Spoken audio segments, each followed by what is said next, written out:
മഹറം എന്ന് പറയുന്നു. മഹറം ആരാണെന്ന് നിങ്ങൾ ശരിക്കും മനസ്സിലാക്കണം.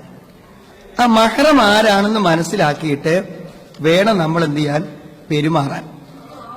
കാരണം ഈ മഹറമിനോട് പെരുമാറുന്ന രൂപത്തിലല്ല മറ്റുള്ളവരോട് പെരുമാറുന്നത്. അന്യപുരുഷനെ അന്യപുരുഷനായി തന്നെ നമ്മൾ കാണണം. അപ്പൊ അത് നമ്മൾ മനസ്സിലാക്കിയിട്ടില്ല എന്നുണ്ടെങ്കിൽ നമുക്ക് അപകടം പറ്റും. കുടുംബ ബന്ധം കൊണ്ട് 7 മഹറമുകളുണ്ട്. പറയാൻ കുറെ സമയം വേണം. കുടുംബ ബന്ധം നിങ്ങൾ ഗൂഗിളിൽ അടിച്ചാൽ മഹറം എന്നുള്ളത് നിങ്ങൾ അടിച്ചു കൊടുത്താൽ നിങ്ങൾക്കത് എണ്ണി പറഞ്ഞു തരും.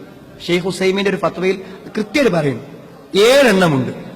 പിതാവ്, വാപ്പ, സ്വന്തം മകൻ, ഒരു സ്ത്രീയാണ് മകൻ, സ്ത്രീന്റെ വാപ്പ, അതേ സ്ത്രീ മകൻ, അതേപോലെ തന്നെ സഹോദരൻ, ബ്രദർ. സഹോദരൻ എന്നാൽ മൂത്താപ്പാന്റെ മകനല്ല, ഇളയമാന്റെ മകനല്ല, വാപ്പക്കും ഉമ്മക്കും ജനിച്ച സ്വന്തം സഹോദരൻ. എന്റെ ജ്യേഷ്ഠന്റെ മകൻ എന്റെ മകൾക്ക് അന്യപുരുഷനാണ്. തന്റെ ക്ലാസ്സിൽ നിൽക്കുന്ന ഒരു അന്യ പയ്യനെ പോലെ അന്യപുരുഷനാണ്.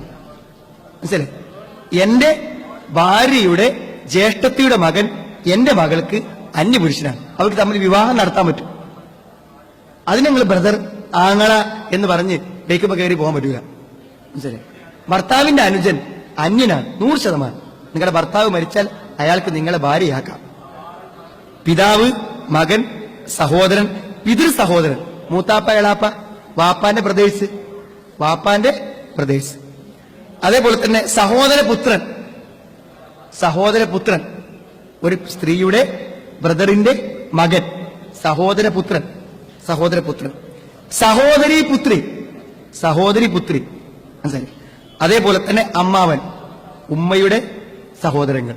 ഇവരെ കൂടെയൊക്കെ നമുക്ക് യാത്ര ചെയ്യാൻ പറ്റും. ഇത് 7 എണ്ണമാണ്. മുസാഹറത്ത് വിവാഹത്തിലൂടെ ആവുന്നത് 4 എണ്ണമാണ്. ഒന്ന്, ഒരു സ്ത്രീയുടെ ഭർത്താവിന്റെ പിതാവ്, അമ്മോഷൻ നമ്മൾ പറയും അല്ലെ. പിന്നെ ഇബ്നു സൗജിൽ മറുക, ഒരു സ്ത്രീയുടെ ഭർത്താവിന്റെ മകൻ. ഒരു സ്ത്രീയെ ഒരാൾ വിവാഹം കഴിച്ചു, അതിലൊരു മകൻ ഉണ്ടെങ്കിൽ ആ മകൻ. സൗജ് ബിൻതുൽ മറുക, ഒരു സ്ത്രീയുടെ മകളുടെ ഭർത്താവ്, മരുമകൻ. ഇത്തരമുള്ള 4 ആളുകളും 7 ആളുകൾ. ഇങ്ങനെ ആണ് ഈ 7 14 ആകും. മുലകുടി ബന്ധത്തിലൂടെയും 7 എണ്ണം ഉണ്ടാവാം. കാരണം മുല കുടിച്ചാലും 7 എണ്ണം വരാം. നേരത്തെ പറഞ്ഞ 7 അങ്ങനെ വരാം. ഇവിടെ വിശദീകരിക്കാൻ സമയമുള്ളതുകൊണ്ട് നിങ്ങൾ അതൊന്ന് നോക്കി പരിശോധിച്ചിട്ട് അവരോട് ആ ഒരു ബന്ധം കീപ്പ് ചെയ്യണം.